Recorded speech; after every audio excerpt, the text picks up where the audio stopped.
ባልደረባችን ምስክር ስናፍቅ መስመር ላይ ይገኛል። ምስክር እንዴት አመሸህ? ውሏችሁ ምን ይመስል ነበር? አሁን ስላለህበት ስፍራ መረጃዎችን መቀጠል ይቻላል።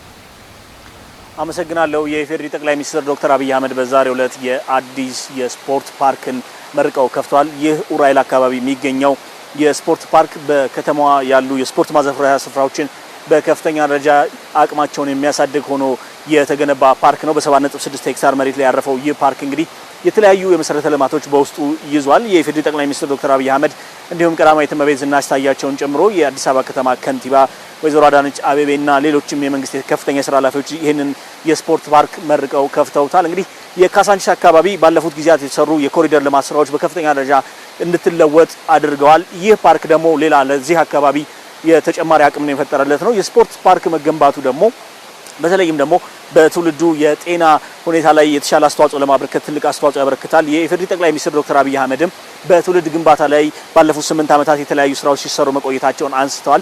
ከነዚህ መካከል እንግዲህ እንደ አብነት ያነሱት ጉዳይ ባለፉት 8 ዓመታት እንደ መንግስት የከፍተኛ ትምህርት ተቋማትን የጥራትና አቅማቸውን የማሳደግ እንጂ አዳዲስ ግንባታ ውስጥ አልገባንም። ይህንን ያደረግንበት ምክንያት በኢትዮጵያ የከፍተኛ ትምህርት ተቋማት ብዙ አሉ። ነገር ግን ያለፈውን ትውልድ ከመውቀስ የሚያሻግረን ይሄኛውን ትውልድ ደግሞ የነገውን ኢትዮጵያ በተስፋ እንዲመራት ለማድረግ በትውልድ ላይ የሚሰራውን ስራ ለማጠናከር በማሰብ ነው። ስለዚህ ከህፃናት ደረጃ ጀምሮ የተለያዩ ስራዎች እየተሰሩ ይገኛሉ። በአንድ በኩል በትምህርት ዘርፉ ላይ ከፍተኛ ስራ እየተሰራ ይገኛል። በሌላ በኩል ደግሞ እነዚህ ታዳጊዎችና ህፃናት በሳይንስና ቴክኖሎጂ ታንጸው እንዲያድጉ ለማድረግ የተለያዩ ጥረቶች እየተደረጉ ቆይተዋል። ይህ የስፖርት ፓርክ ደግሞ ይሄኛው ትውልድ በተመሳሳይ በጤና እያደገ ሀገሩን የሚረከብ ትውልድ እንዲሆን ለማድረግ በጣም ከፍተኛ አስተዋጽኦ ያበረክታል ተብሎ ነው የሚጠበቀው። በዚህ አንጻር በተለይም ደግሞ እንዲህ ያሉት የስፖርት ማዘውተሪያ ስፍራዎች በአንድ በኩል የማህበረሰብን ጤና በመጠበቅ ውስጥ ትልቅ አስተዋጽኦ ያበረክታሉ። በሌላ በኩል ደግሞ የኢትዮጵያን በዓለም አቀፍ ደረጃ ያላትን የስፖርት እንቅስቃሴ የበለጠ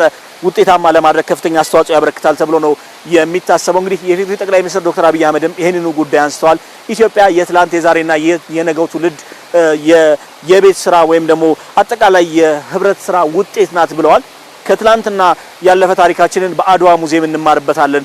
ከዛሬ ደግሞ ይሄንን በመሰሉ የተለያዩ ስራዎችን በመስራት የነገው ትውልድ የሚረከባት ኢትዮጵያ የተሻለች እንድትሆን በማድረግ ውስጥ የተለያዩ ስራዎችን መስራት ይገባል ብለዋል። በዚህ ፓርክ ውስጥ እንግዲህ የተለየው ነገር ለኢትዮጵያ በተለያዩ የስፖርት አጋጣሚዎችና የኦሎምፒክ እንዲሁም የተለያዩ ዓለም ሻምፒዮናዎች የኢትዮጵያን ሰንደቅ ዓላማ በዓለም አቀፍ መድረክ ከፍ ማድረግ የቻሉ የተለያዩ አትሌቶች የሐውልት የቆመበትን አጋጣሚ መመልከት ይችላል። እነዚህ ኢትዮጵያውያን ለሀገራቸው በላባቸው፣ በደማቸው፣ በወዛቸው ጥረው ግረው ኢትዮጵያን ስሟን ያስጠሩ ናቸው። ስለዚህ እዚህ ፓርክ ውስጥ ሐውልት መቆሙ ለነዚህ ሰዎች ትውልዱ አሁን ይህንን ፓርክ የሚጠቀምበት አካል ሁሉ እየተመለከታቸው አርአያና አብነት እያደረጋቸው የተሻለ ነገር ለመስራት በስፖርቱም ዘርፍ የተሻለ ለመሆን አርአያቸውን እንዲወስድ ለማድረግ ነው። በኢትዮጵያ እንደምናውቀው ከዚህ ቀደም በኢትዮጵያ ትልቅ አስተዋጽኦ ያበረክቱ አካላት ካለፉ በኋላ ነው የሚመሰገኑት፣ የሚወደሱት፣ የሚዘከሩት። አሁን ግን ያለፉትንም እንግዲህ አትሌቶቻችንን ብናነሳ አንጋፋዎቹን እነ አበበ ቢቂላን እዚህ ሐውልት ቆሞላቸዋል። እነሱን የሚያይ ትውልድ አለ።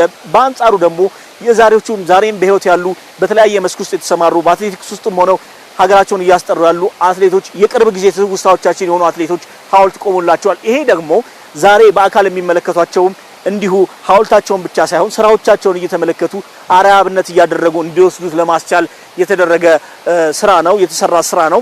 በዚህ እንግዲህ የተለያዩ የስፖርት ማዘውተሪያ ስፍራ ውስጥ የተለያዩ የስፖርት ማዘውተሪያዎች ተገንብተውለታል። እግር ኳስ፣ አትሌቲክስን ብንመለከት የመረብና የባስኬትቦል እንዲሁም ሌሎችም የስፖርት ማዘውተሪያ የጂሞችን ጨምሮ ካፌዎች የተገነቡበት ስፍራ ነው።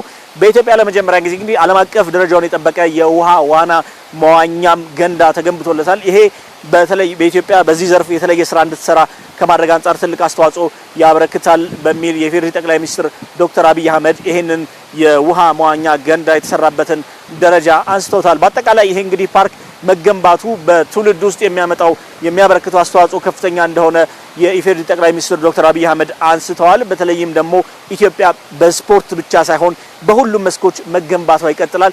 ኢትዮጵያ ስራዋን ትቀጥላለች። ኢትዮጵያውያን በዚህ ውስጥ የሚያበረክቱትን አስተዋጽኦ እያጠናከሩ ይቀጥላሉ የሚል ሀሳባቸውንም ጠቅላይ ሚኒስትሩ በዚሁ መልእክታቸውን ባስተላለፉበት ወቅት አንስተዋል። እንግዲህ ይህ ለአዲስ አበባ ተጨማሪ ውበትና ድምቀት የሆነ የስፖርት ፓርክ ዛሬ በይፋ ተመርቋል። ከዚህ በኋላ ደግሞ ለሁሉም ኢትዮጵያውያን ክፍት ሆኖ አገልግሎት የሚሰጥ ይሆናል። በኔ በኩል ያሉት መረጃዎች ይመስላሉ። ወደ እናንተ ልመለስ።